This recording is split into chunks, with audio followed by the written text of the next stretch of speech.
umaga po sa ating lahat. Narito po ang ating weather update.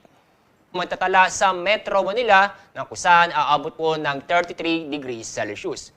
Mas mataas naman ang temperatura sa Tuguegarao na aabot po ng 35 degrees Celsius.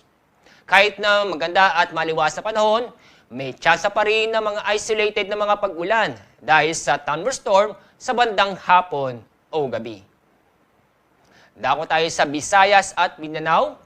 Minaasahan po tayo ng mga kalat-kalat na pag-ulan at thunderstorm sa Eastern Visayas, Davao Region at Caraga dahil sa Intertropical Convergence Zone o ITCZ.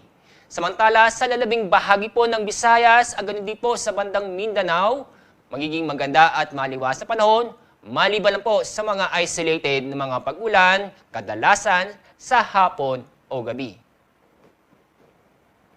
Kasalukuyan, itong ITCZ o Intertropical Convergence Zone ay naapektuhan ng malaking bahagi ng Mindanao. At meron po kaming binabantayan ng mga kumpulan ng mga kaulapan sa bandang Dagat Pasipiko sa East of Visayas at Mindanao.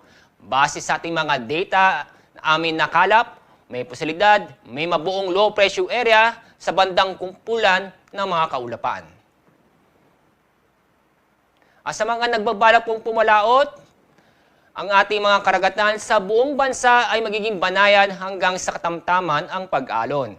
Kaya safe naman pong pumalaot ng ating mga kababayan, lalo na po ang ating mangingisda.